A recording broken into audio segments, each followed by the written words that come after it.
ರಾಷ್ಟ್ರೀಯ ಪಂಚಾಯತ್ ರಾಜ್ ದಿನಾಚರಣೆಯ ಅಂಗವಾಗಿ ತಾಲೂಕು ಪಂಚಾಯಿತಿ ಹಾಗೂ ಯುವ ಸಬಲೀಕರಣ ಮತ್ತು ಕ್ರೀಡಾ ಇಲಾಖೆಯ ಜಂಟಿ ಸಹಯೋಗದೊಂದಿಗೆ ಹಮ್ಮಿಕೊಳ್ಳಲಾಗಿದ್ದ ಗಜಶೀಲಾಪುರಿ ಕ್ರೀಡೋತ್ಸವ 2026 ತಾಲೂಕು ಮಟ್ಟದ ಕ್ರೀಡಾಕೂಟವು ಜೂನ್ 6ರಂದು ಸರ್ಜಾಪುರದ ಡಾಕ್ಟರ್ ಬಿಆರ್ ಅಂಬೇಡ್ಕರ್ ಕ್ರೀಡಾಂಗಣದಲ್ಲಿ ಅತ್ಯಂತ ಸಡಗರ ಸಂಭ್ರಮದಿಂದ ಜರುಗಿತು.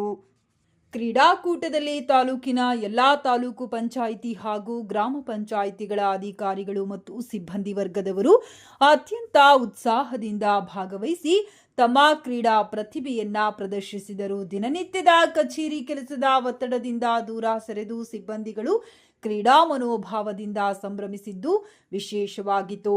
ಕ್ರೀಡೋತ್ಸವದ ಅಂಗವಾಗಿ ಪುರುಷರು ಮತ್ತು ಮಹಿಳೆಯರಿಗಾಗಿ ಪ್ರತ್ಯೇಕವಾಗಿ ವಿವಿಧ ಕ್ರೀಡೆಗಳಲ್ಲಿ ಭಾಗವಹಿಸಿದರು.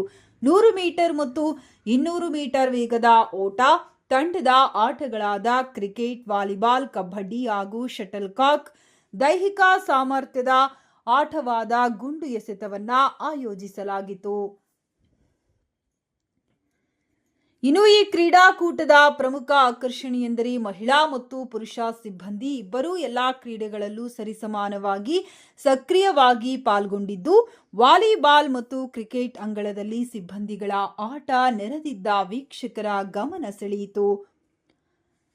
ದಿನವಿಡೀ ನಡೆದ ಈ ಕ್ರೀಡಾ ಹಬ್ಬವು ತಾಲೂಕಿನ ಪಂಚಾಯತ್ ರಾಜ್ ಸಿಬ್ಬಂದಿಗಳಲ್ಲಿ ಒಗ್ಗಟ್ಟು ಮತ್ತು ಸೌಹಾರ್ದತೆಯನ್ನು ಹೆಚ್ಚಿಸಲು ಉತ್ತಮ ವೇದಿಕೆಯಾಯಿತೆಂದು ಕಾರ್ಯನಿರ್ವಹಣಾಧಿಕಾರಿ ಬೈರೇಶ್ ಹರ್ಷ ವ್ಯಕ್ತಪಡಿಸಿದರು. ಸ್ಪರ್ಧೆಗಳಲ್ಲಿ ವಿಜೇತರಾದ ಕ್ರೀಡಾಪಟುಗಳಿಗೆ ಸಮಾರೋಪ ಸಮಾರಂಭದಲ್ಲಿ ಬಹುಮಾನ ಹಾಗೂ ಆಕರ್ಷಕ ಟ್ರೋಫಿಯ ಜೊತೆಗೆ ಪ್ರಶಸ್ತಿ ಪತ್ರಗಳನ್ನು ವಿತರಿಸಿ ಗೌರವಿಸಲಾಯಿತು.